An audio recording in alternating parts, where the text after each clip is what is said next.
And welcome on into the next NHL season preview show. And today we are going to be talking all about the New York Islanders, looking at their 2023-2024 season, looking at what has happened here in the offseason. And the Islanders coming off a first round exit to the Carolina Hurricanes last year in 6 games after finishing fourth in the Metro. We'll jump into it as we usually do, and that's taking a look at additions and subtractions. And as I was talking to Scott and Nick about previously before the show started, nothing basically. Josh Bailey was traded to get some cap space. Parisi has yet to retire, but from everything that's been heard, that's probably the way he's leaning. And Jackson Cates invited to training camp. But basically, the Islanders are standing pat. And I think that's a mistake. I think when you're a team that just barely makes the playoffs, when you're that bubble team, and there's a lot of teams improving, like the Buffalo Sabres, the Ottawa Senators, I think Pittsburgh improved a lot in the offseason. And it's just going to be tough for this Islanders team to make the playoffs, in my opinion, with not really doing anything in the offseason, maybe losing two guys from the offense. So not really the best offseason, in my opinion, for the Islanders. Scott, we'll go to you second for this segment. Additions and subtractions. Not really a whole lot to talk about here, but what do you think about what the Islanders have done in the offseason? Well, first of all, you said two subtractions. It's really one, because losing Bailey's an addition. He was terrible last year. I know Mhm. Nick can definitely touch upon that, but still, when you're looking at the overall moves this offseason, it was the definition of standing pat because they not only did nothing in terms of acquiring new guys, but they re-signed the core for the next 5 to 7 years. So they're just stuck with the same guys. Now they paid Mayfield for 7. They gave Engvall 7, which is kind of wild, but he was pretty good last year. But 7 years for a borderline third liner is a bit insane there. Got Varlamov back for a couple of years as the backup goalie. So yeah, they just decided to bring the whole band back together, which I don't agree with either because this team can't score ever. They have a bad power play every year. I don't think it's going to change. They really could use some type of sniper, but they don't have one. Their best goal scorer every year is Nelson. You can argue, though, last year they were able to perform well when they ended up being able to overcome the injury to Barzell. So the fact that he can maybe stay healthy might keep them afloat. The Horvat trade didn't really work out that much. It was fine, I guess, but Horvat had a bit of a slump there at the end of the regular season. Was okay in the playoffs, but still, point is he was relatively quiet. Overall, I wasn't a big fan of the offseason either, because I do think if you're going to be willing to settle for mediocrity, then I don't really know what your overall plans are because don't really have a shot to win the cup. And if the Islanders are going to make the playoffs for the foreseeable future, their ceiling, in my opinion, is a second round exit, unless they get insanely lucky with either Sorokin going God mode or you have a bunch of unproven commodities stepping up and having massive series. But I wasn't a fan either. But I will point out that I think losing Bailey was probably a good thing because he was a healthy scratch most nights at the end of the year. Awesome. I do want to make one note. We are filming this on September 21st, and the Islanders have invited 11 players to training camp today, I which is wasn't breaking invited. news. So. Of course, I've never heard of one of the players that they've invited. Um, Cole Bardo, I guess, Bardreau, maybe, but the rest of these guys I've never once heard of. But hey, maybe there's a diamond in the rough here with one of the players invited today. Obviously, that just happened, so I can't really get too much into that. Nick, additions and subtractions for the Islanders. What do you think about the offseason so far? Yeah, Scott. I didn't get an invite either. I don't know what gives there. But yeah, I Did mean, when you Hosang look get at one? what, Is huh? Hosang back? Did they get Hosang an invite to training camp? No, I no, missed that. I missed that guy. Yeah, For like I right. would for like recognize half a that. year, for like half a year, like 3 years ago, he was pretty decent. But anyway, sorry to interrupt. No, you're good. For when I look at this offseason, obviously they did nothing, but actually they did nothing and something at the same time. I think the most important thing that, and you can call this additions if you want, because I thought he was going to be I thought he was going to leave. I thought Sorokin was going to go elsewhere eventually. Them signing him down to as long as they did, I think, is a huge win for the Islanders because they'll be competitive with Sorokin in net. Even if they're the 8th or 9th or 10th best team in the East, they'll be competitive-ish as long as Sorokin stays healthy. Also, the additions they made were during the trade deadline last year. It was Horvat. It was Engvall. Like those were the moves, and they extended them long-term. Those were, I'm guessing, in Lou Lamoriello's heads, those are your additions right there. And we'll get into it later in the thing. I think that for a couple aspects of the game will be improved this year with extra time for like Horvat to adjust into the system and things along those lines. We saw him take a dip last year. I think that's more of a system type of thing rather than him actually going on a slump because the Vancouver Canucks were a very high-flying offense and the Islanders are anything but. But yeah, I obviously they didn't go out and get anybody, but I mean they did during the trade deadline last season. That's when they did it. So, meh, they re-signed players. That's what they did. There you go. Trying to find a positive, but there you go. There's something. Going on to the second segment is upcoming free agents. Looking at what the Islanders have to look at in the offseason. And of course, we have another small list here. So not really a whole lot to look at. Cal Clutterbuck, Matt Martin. Those are two guys that have been on the Islanders for a while, but are exactly two of the, I'm not going to say main players, but there's a lot of them. But Clutterbuck and Martin describe the Islanders when I describe them, and Nick knows this already, I call them old and slow. I call the Islanders old and slow, and that's Clutterbuck and Martin in a nutshell.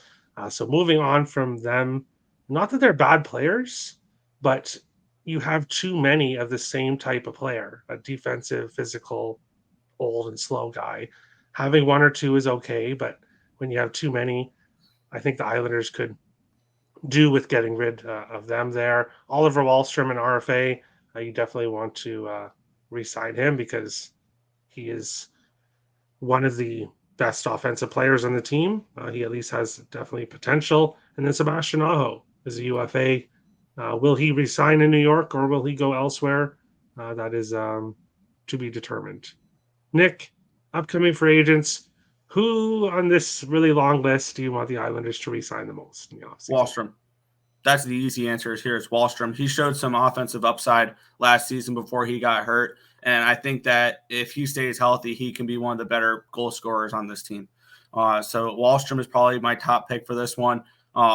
If Clutterbuck and Martin return, it'll be another 1-year deal for probably less than $1 million. Like they won't be expensive, so they're not like my top priority. Clutterbuck will probably take a pay decrease, and so would Matt Martin. But I mean, Matt Martin is one of those guys where you don't want to mess with him. Like he's your goon on this team. He's the enforcer on this team. If they're ever, he's the fighter on this team. So, and that's exactly what I want from a fourth liner. This is why I think the Islanders have one of the better fourth lines in hockey. And yes, they're older, but they create the intensity. They are the identity line. It's Clutterbuck, Martin, Cizikas, and it's been that way for a while. I really like the fourth line, even though they're old and slow. Is they check and they're physical and things along those lines. You don't expect many goals from them, and you don't get many goals from them. But those two guys, if they re-sign, it'll be cheap. So I'm cool with it. Wahlstrom would be the top priority on this list. All right. Scott, I don't really expect too much of a different opinion here, but this is just the Island. This is how it is with the Islanders. They have a small upcoming free agents and a small additions and subtractions. What do you think about the upcoming free agents? Who do you think the Islanders should focus the most on? Yeah, the answer is Wahlstrom. You can argue that Aho is also to be grouped in there, but you never know when a young defenseman might get poached by another team. Aho isn't viewed as being an elite defenseman by any means, so it should still be a bit affordable, but when you sign that many guys to long-term deals, I do wonder if you try to cut corners elsewhere and you might let Aho walk. But Wahlstrom should end up coming back. He's restricted, so we're going to see how that goes, but Wahlstrom did show signs, bit streaky, but at the end of the day, he is still young, has some potential. Clutterbuck and Martin, I got to assume, are done after the contract. Maybe if they want to come back on a 1-year deal, they can, but they're going to get paid pennies. The problem is, as you said, they're old and slow, but in reality, Clutterbuck barely plays. He's injured all the time.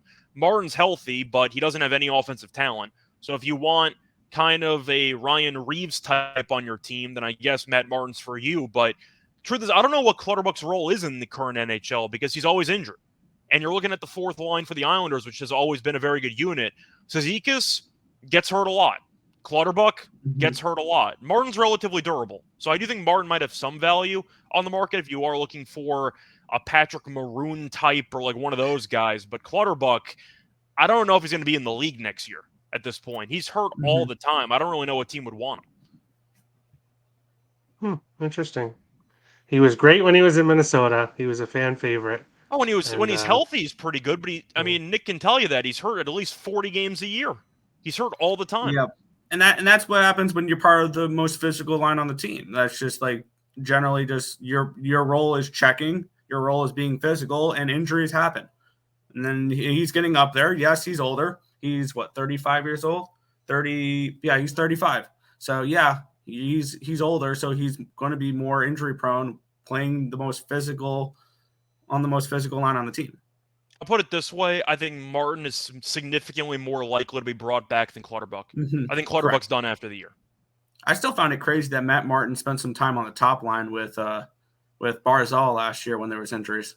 He didn't totally embarrass himself out there, but we know he doesn't really have much, if any, offensive talent at all. Correct.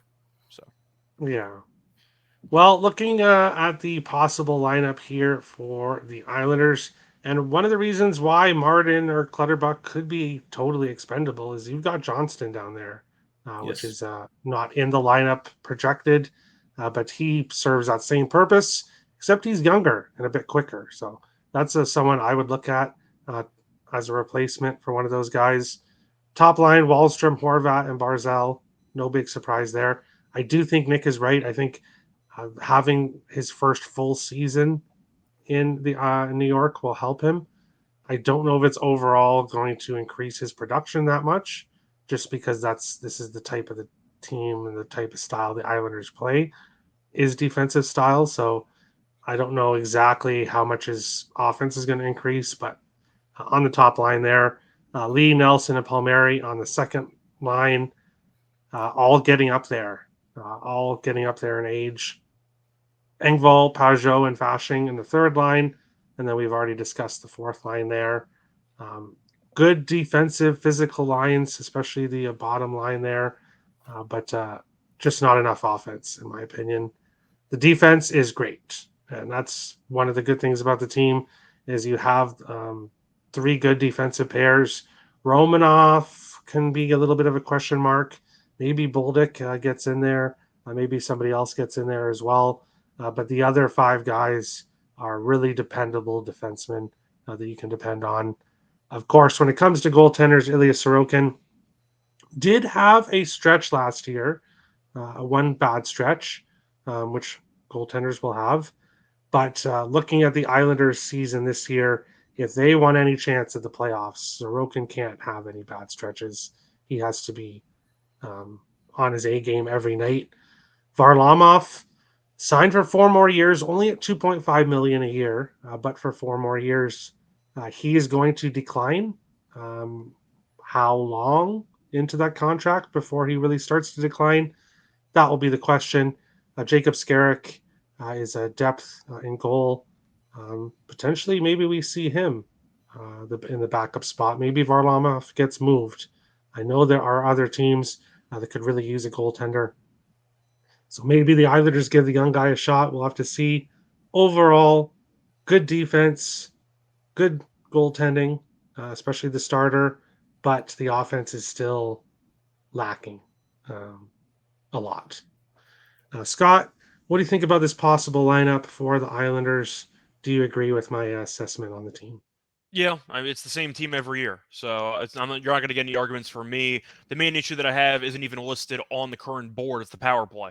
It's a bottom 5 power play every year. So it seems like every single time they actually get a 5-on-4, they're killing 2 minutes.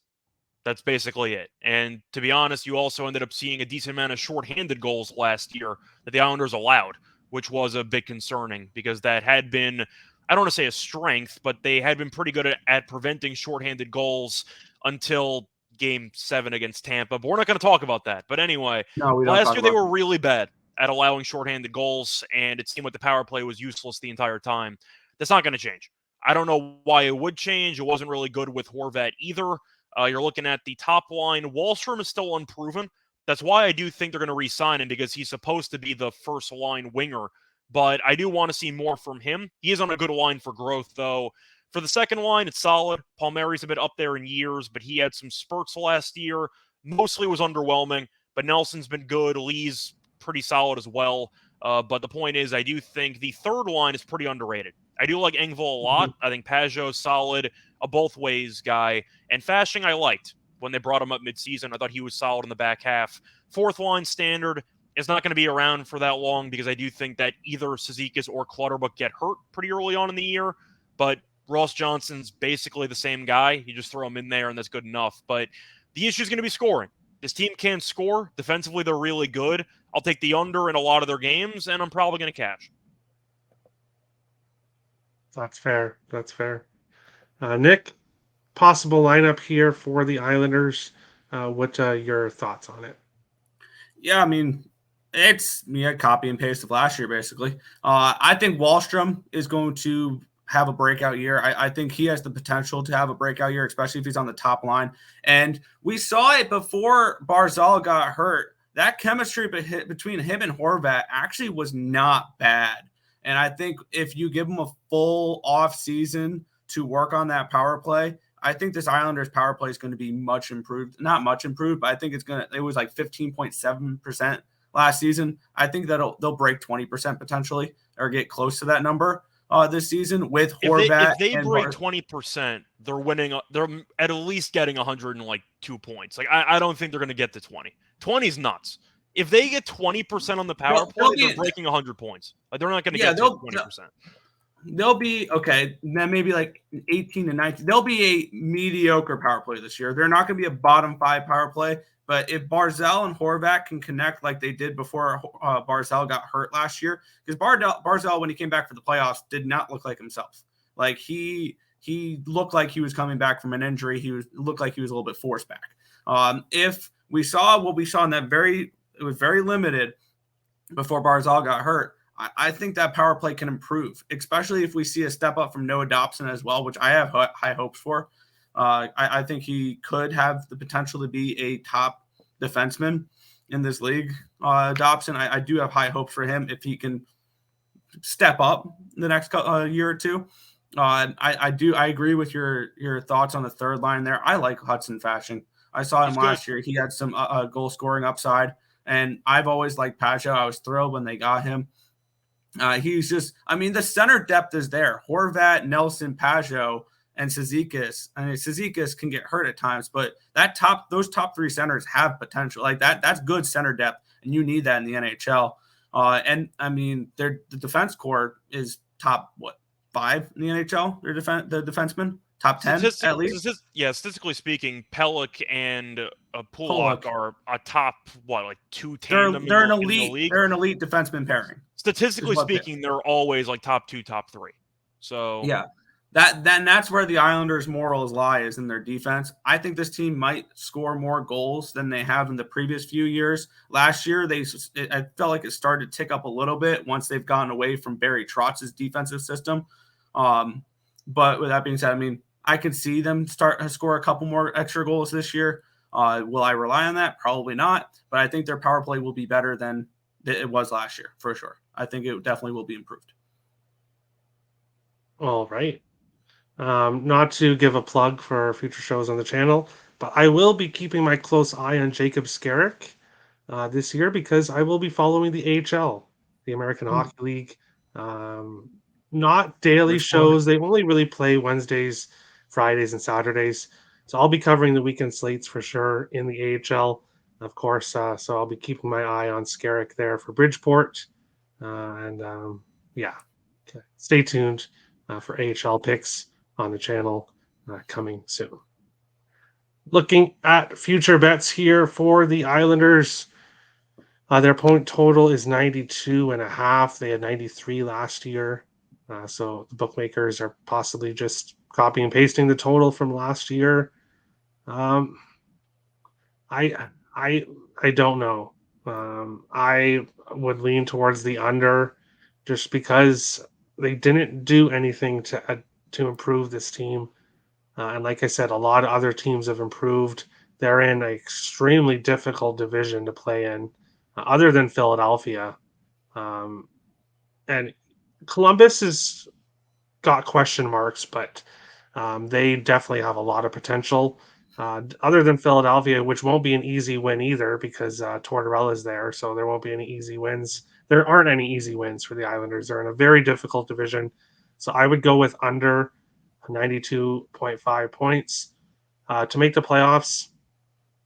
I'm not taking minus 130 in a future bet, but I do think the Islanders miss the playoffs. I think the Buffalo Sabres could potentially take their spot. Pittsburgh could definitely take their spot. So I don't like any of the future odds below that. Nelson points is at 66.5. He had 75 in a 82 game season last year. I don't know. Small lean with the over, but nothing to pull the trigger there. Sorokin wins 31.5. He had 31 last year in 62 games. Varlamov played in 23.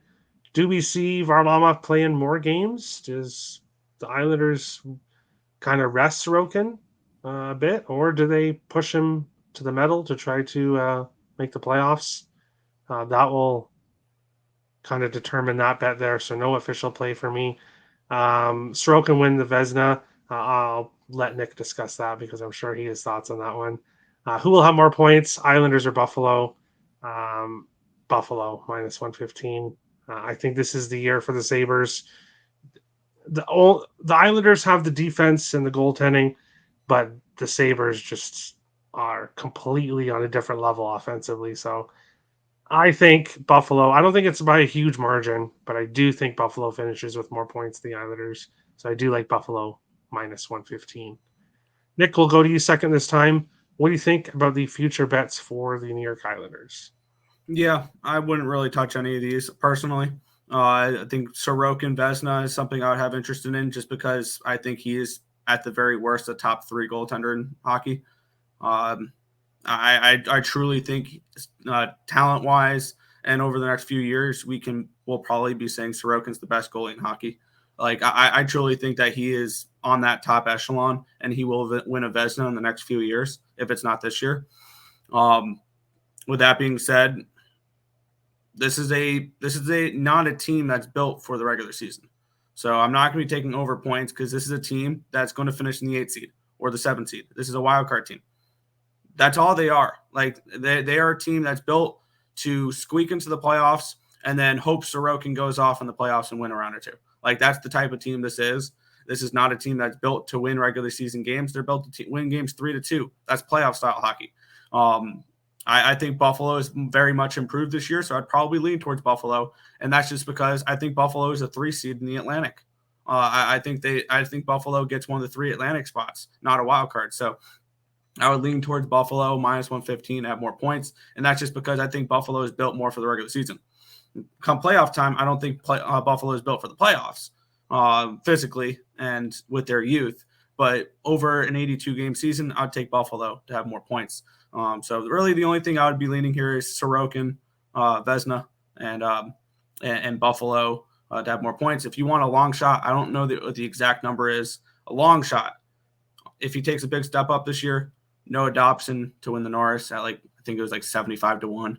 Long shot, because I know he'll be on the top power play. He'll be quarterbacking it, and if he takes a big step up this year, maybe, and that power play improves the way I hope it will, maybe he's somebody who takes that step up like Dahlin did last year, because Dahlin was around that range last year. I think he finished top 3. I think Dobson, if all things go right, 75-1. I think there's stupider bets out there. So do you like Islanders to make the playoffs at plus 100 because you said they're a 7 or 8 team? I would lean that way. I'm not sold on the Senators yet. I'm not sold on the Penguins. I think the Penguins are going to decline more than go up this year. Because last year, we could talk about this during the Penguin show. Last year, Crosby and all of them actually played all the games for the first time forever. So I think that they take a step down because I think they get hurt again this year. That's still funny to me that Crosby and Malkin played every game and they still missed the playoffs. And they still miss the playoffs. Yeah, that's still pretty funny to me. Now when they get hurt because they're getting old, because you can call the Penguins older, because breaking news, the Penguins' average age is older than the Islanders. For those wondering. They don't look it. No, but no, the reason why I like the Penguins, not to make this a Penguins show, I'll be real quick before we get to Scott, is I really like what the Penguins did in the offseason. I really like the Penguins offseason. So that's why I have them a step up than the Islanders, because you're a fan of acquiring a winger to play defense? Because Carlson doesn't stop anybody at this point. I know. No, it's not just Carlson. I really like Riley Smith. Okay. I really like adding Riley Smith. I'm half teasing. That was the main move they made, but yeah. No, Erik Karlsson's not going to do anything defensively. I was actually just watching the video where he was facing Minnesota and he tripped and fell over nothing, and then Dewar got an easy shorthanded goal. So he won't help defensively, but he won't help defensively, but he will help offensively. And I really like overall the Penguins offseason. I don't like the Islanders. Scott, what do you think overall about the Islanders season this year? Any bets here catch your eye? It's going to be close. I'm going to lean to the under in points. I think 92.5 is too high. I think they'll probably miss the playoffs if I had to guess. I know just giving Pittsburgh a hard time. Ottawa I'm a bit lower on, but I am pretty high on Buffalo. I think Buffalo's going to have a solid year, and the Islanders barely got in last year anyway. They were actually quite fortunate to get in when you remember how the final couple games unfolded, where Pittsburgh just fell apart. But I do think when you're looking at this overall spot for the Islanders, it's the same team, and they're an older core, and they're a year older, which isn't exactly, an encouraging sign. I said earlier in this episode that I thought if the Islanders somehow got the 20% on the power play, they'd break 100 points because they won 93 points last year with a bottom three power play. They're not getting to 20%. 20% is a massive jump for where they were at last year. And in the playoffs, they had the worst power play by a wide margin. I think their power play percentage in the playoffs was 5%. It was 5%. They were 1 for 18. 1 for 18. That's also a killer penalty kill for Carolina. Yeah, I know, but still, it was 1 for 18. The point is, I don't like this power play unit at all. I don't see it getting better. They're a year older. They didn't really do anything in terms of improving the offense. And even defensively, I love the overall roster. Pollock gets injured a decent amount. That's a concern. Pellick's had some injury issues the last couple of years. You're looking at the main weapons for the offense. Barzal got hurt last year. You can mention the fourth line, which I know it doesn't really matter for most teams, but the Islanders pride themselves on the fourth line. Zizekas gets hurt a lot. Clutterbuck gets hurt a lot. I have questions about the overall durability of those players. I'm going to lean to the under on those. Nelson is interesting because he had 75 points last year. That was the only time in his entire career he broke 60. So I think I'm going to lean to the under. I think it was just an outlier year for him. It's kind of crazy. You go from 59 to 75, and that's your new career high. I think there's a good reason why they are expecting some regression from Nelson points. So I am going to lean under there. He also played every game, which isn't a guarantee with Nelson. So we'll see if he can stay healthy as well. But for the Islanders, even though I am a fan, I didn't like the offseason. They barely got in the first place last year. I see them finishing with around 88 points. All right. And then, you do like the Buffalo? Yeah. I think Buffalo's going to break 90. I think they're going to be in the mid-90s. Islanders, once again, they might reach 90. I still don't think they're going to get to 93. But Buffalo is the significantly more talented team. And maybe they found a goalie last year. Maybe. Small sample size. But I do think Buffalo's got a lot more upside than the Islanders do. Mm-hmm. All right. And that is the New York Islanders 2023-2024 season preview show.